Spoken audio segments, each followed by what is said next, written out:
हेल' लोगोफोर बरायबाय बड' जब info YouTube चेनेलाव आसा खालामो नोंथांमोना गासिबो मोजां दङ। दा लोगोफोर एबि इउबि एग्जाम जासिगोन कनस्टेबल ना नोंथांमोननिया मिथिखाबाय गोबाङानो। दा बेनो जाबाय एग्जामा फेब्रुवारियाव जागोन नाथाय डेटखौहाय फिक्स खालामाखै। नोंथांमोना जायखिजाया फेब्रुवारि दानावनो एग्जामखौ होनो मोनखासिगोन आसाम पुलिसाव जाय नोंथांमोना एबि इउबि कनस्टेबलाव पास जाना दङ फिजिकेलाव। दा बेनिफ्राय काट अफ बेसेबां थांगोन बेनि सायाव नोंथांमोना नेक्स्टआव भिडिअ मोनगोन। बेनिफ्राय दानिया जोंहा नायनोसै एग्जामाव मा रावजों लिरनो मोनमारगोन बेनिफ्राय बेसेबां नाम्बार थागोन। दा लोगोफोर नोंथांमोना जायफ्रा चेनेलाव गोदानै फैदोंमोन साबस्क्राइब खालामना ला बेबायदि जबनि आपडेट मोनबाय थानो बड' जब इनफो इउटुब चेनेलाव। दा बेनिफ्राय जों बेखौ नायनोब्ला जों सिगांनि नटिसखौ नायग्रोनांगोन जे जोंहा नाम्बारा बेसेबां थागोन बेनिफ्राय बेसेबां काट अफ थांगोन होनोब्ला बे जाबाय नोंथांमोननि डिस्ट्रिक्टनि सायाव सोनारगोन। जाय डिस्ट्रिक्टआव बांसिन एसटिफ्रा क्वालिफाइ जादों बेयाव बांसिन थांगोन काट अफआ। दा बेनिफ्राय नोंथांमोना लकडाउनखौ नायोब्ला काट अफआ खमबो थांनो हागौ। दा बेखौ जों उनावसो मिथिगोन जेब्ला अफिसियेल नटिस फैगोन। दा बेनि सायाव जोङो नेक्स्टआव कभार खालामगोन। दानिया लोगोफोर जों सिगांनि PDF फाइलखौ नायनोसै बेयाव डाउनलड खालामफिननानै जे जोंहा आनजादाव बेसेबां नाम्बार थागोन आरो नेगेटिभ मार्किं दङना गैया आरो एग्जामा माबायदि टाइपनि जागोन। दा लोगोफोर एग्जामाव गासै थागोन 50 नाम्बार थागोन नोंथांमोनाथ' मिथिखादोंमोन 50 थागोन।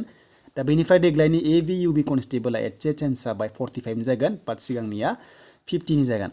दा 50 एग्जाम जागोन नोंथांमोननि एग्जामा वेमार्सआव जागोन अफलाइन एग्जाम जागोन। नोंथांमोना मोनब्रै अपसन मोनगोन मोनब्रैनि गेजेराव मोनसे कारेक्ट थागोन।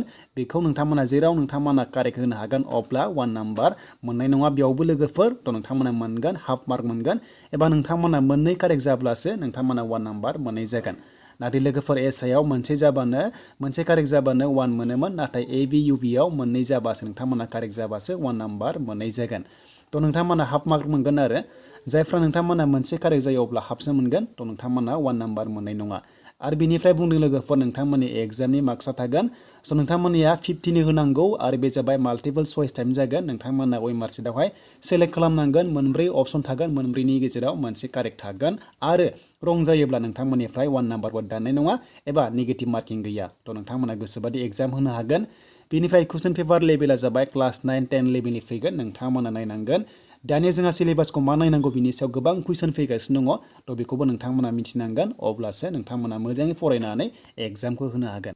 दा लोगोफोर कुइसना थागोन गासै 100टा बेनि गेजेराव क्लास 9-10 लेभेलनि कुइसन फैगोन थ' नोंथांमोना मोजां फरायदो जाहाथे नोंथांमोना पास खालामनो हायो।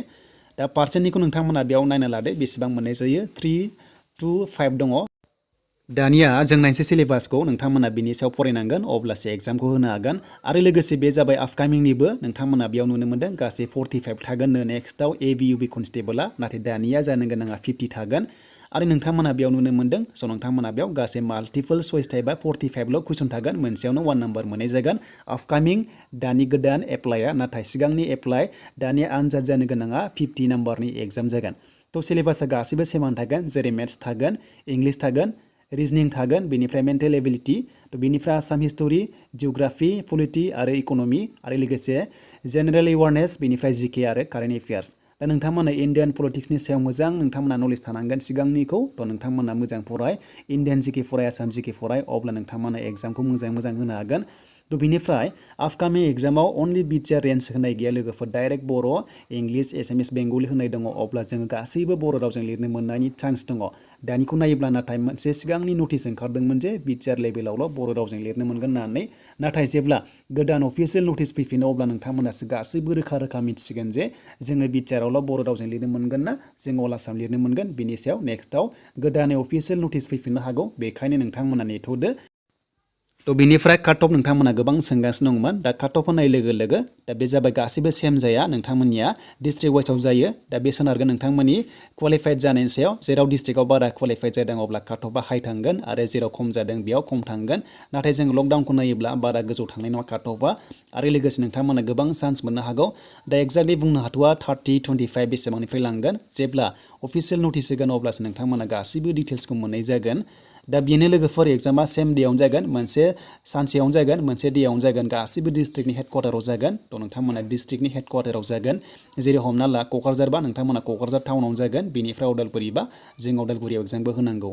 दा बेनोमोन लोगोफोर आसाम पुलिसनि लेटेस्ट नटिफिकेसना जे नोंथांमोननि एग्जामनि बागै थ' एग्जामा जागासिगोन फेब्रुवारियाव दा डेटखौ फिक्स खालामाखै जेब्ला खालामगोन नोंथांमोना नटिसखौ मोननाय जागोन। बेखायनो नोंथांमोना बड' जब इनफो इउटुब चेनेलाव सम नायबाय थादो आरो हानाय एसेबां शेयार खालाम सापर्ट खालाम।